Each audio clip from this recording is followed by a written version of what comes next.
Yo ho, what is up, gamers? It's your boy M Town coming at you with a Need for Speed review. So, this game came out in 2015, and some people were pretty pumped for it, and some people, like myself, were skeptical about it, which is why I literally waited until about 2 months ago to buy it when it went on sale for 15 bucks. So, basically, this game is you're with this crew, and you're trying to earn rep in this town that you're in, and by doing races, drags, drifts, all the other races you would see in like a Need for Speed game or like a Forza game. And as you continue through the campaign, the races get harder, you earn more rep, earn more money. There's challenges on the road, like with the one I just passed. It's a speed run where you could just, try to outrun, or not outrun, but you try to beat the speed or some time trial thing. I don't know, I've only done like one of them. So there's the different categories that go along with. Oh, watch out, buddy. The different categories that go along with leveling up are speed, build, crew, style, and outlaw. And when you win said challenges, they give different upgrades in different performance pieces of your car. So if you win like a crew challenge, well, maybe that'll help with a camshaft, your engine block. And if you win a build challenge, you win, or you can get like suspension and or tires. Those might not be the exact things, but those are just examples of it. And then for the outlaw one, you start doing outlaw challenges. I think like halfway through the game, I started doing them, and those are all cop based. So you're trying to outrun the cops, or you want to go through like 5 barricades in one single run, or one of the challenges was outrun the cops in a car that's 200 horsepower or less. And I think that one took me about 15 minutes to do. I did that in my Civic Type R. That was just bone stock.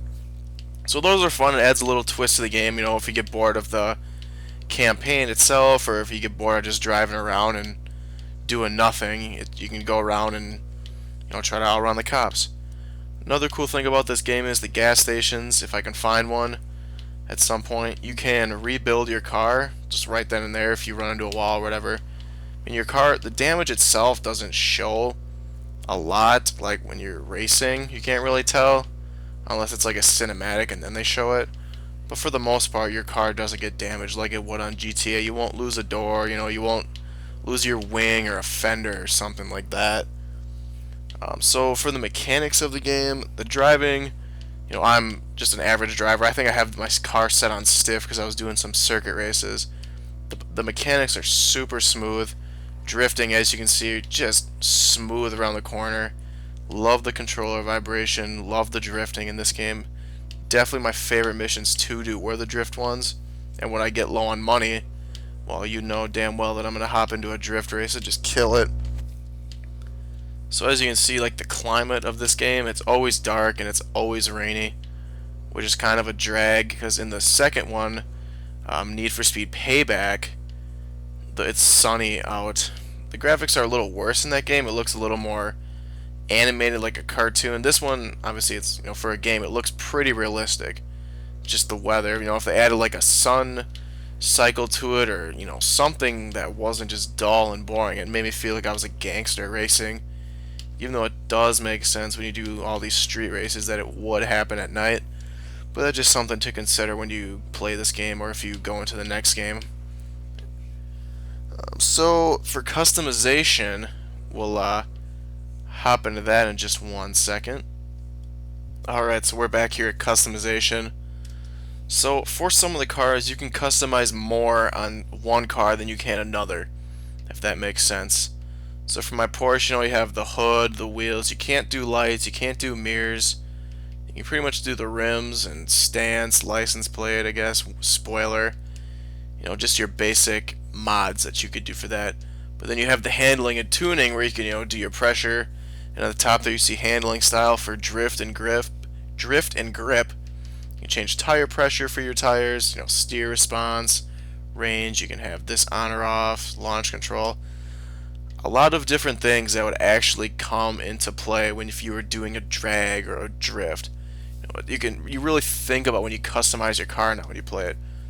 And then for performance, they have a plethora of upgrades like air filters, cooling systems, anything that you could put on your car in real life, I guarantee they have in this.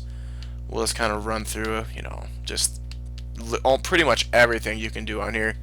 And not everything has an effect on your car, like suspension. No matter what suspension I put on, it's not going to affect anything on my car. That just goes into effect when I change the stance on it.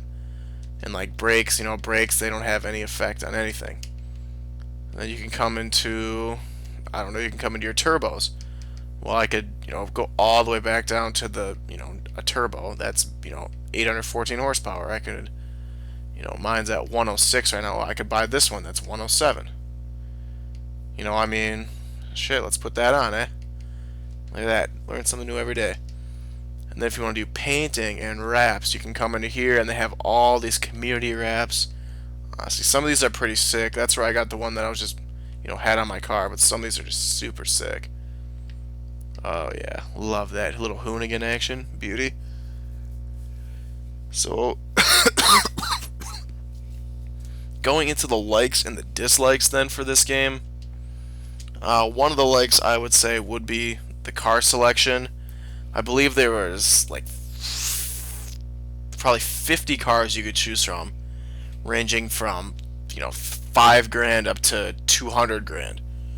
And all with the same customization, all different speeds, all different makes. So that's always fun. I've only experimented with a couple cars like the Porsche, the Mustang, and then the 3 cars you unlock throughout the game, which would be Ken Block's Hoonicorn Mustang.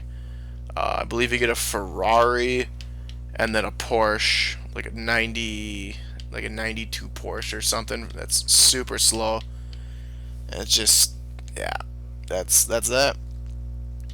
And then another, this one goes in both like and dislike, is the short campaign. So the campaign itself took me about 20 hours, and you can kind of just see all these time trials, and there's a way to like look how many events you've done and how many that you have left. But for the most part, it's a good sized map, a lot of missions. You can still beat it though in about 20 hours. I'd say if you just go from mission to mission, you could beat it in 20 hours, which is what I did. I rarely drove around. I just wanted to, make money, get the game beat, and then I can just enjoy the game from there. Another like would be the free roam for me. I'm a huge free roam guy, just for any game I play. I love being able to, drive around, and if I've run into another player, because this game is all online, so there are other people online in this lobby right now, and I could find them, race them, we could cruise. Obviously, it's not like GTA where you can get out of your car and, beat them up or whatever. But it's still that kind of, have a little car show, whatever, if you're into that. A little role play action. Shout out role play. Onto the dislikes. My number one dislike would be the nighttime 24/7 and rain half the time. It just, I don't know. For some of the races, it's hard to see the road at night and when it's raining. And that can kind of throw me off, and I don't know, the game just kind of feels dull without the sun or without any kind of other atmospheric change besides the night and the rain. The second one would then be the short game, being only 20 hours. You could beat the game in a week, and then you still have, there's a couple other challenges you can do, and then there's the prestige mode. But honestly, if you just bought the game to play the campaign and you're not going to like drive around and whatever, 20 hours, that's about maybe 30 hours if you lose a bunch of races and Eddie's challenges, which is like the second part, and you can also get his car at the end, I guess, but I haven't made it that far yet. There's limited customization for some of the cars, so like I said, we kind of went over what the Porsche is, but then from Honda Civic Type R, I can customize about double what I can with the Porsche, and just the options it gives you, there are more of. So that kind of seems weird how they wouldn't have, a little amount of customization for one, or the same amount, more amount for all of them. It just kind of doesn't make sense to me. And the last one is some of the challenges are tough. I know that's what like makes games fun, is a tough challenge. But I spent 2 hours alone, and it was racing in one of the Porsches you can win. And the Porsche is so damn slow, and it's just, you have to make every turn perfect, which is obviously fun. Pushing yourself, seeing if you're actually, good at driving and drifting in this game. But then for some people that, get frustrated easy, which is also myself, I found myself quitting the game a bunch of times just because I couldn't beat the one challenge. So we're about done with this review. In my opinion, if you're looking for a fun game, a fun short game where you can, drive around, customize a car, possibly buy your dream car from 2015, then this would be the game for you. But if you want a game that's more wide open, if you want something that you can play for, like 100 hours or whatever, or play for a month, I wouldn't say that this would be the game for you. My overall rating of the game would definitely be an 8 out of 10. And for just a racing game in general, comparing this to Forza, I would probably still pick Forza over this, just because of customization and more free roam and challenges, but that's for another video. Oh, this has been Mason with a little Need for Speed review for you. Hope you guys enjoyed. Go pick up the game, hit me up, have a couple drag races.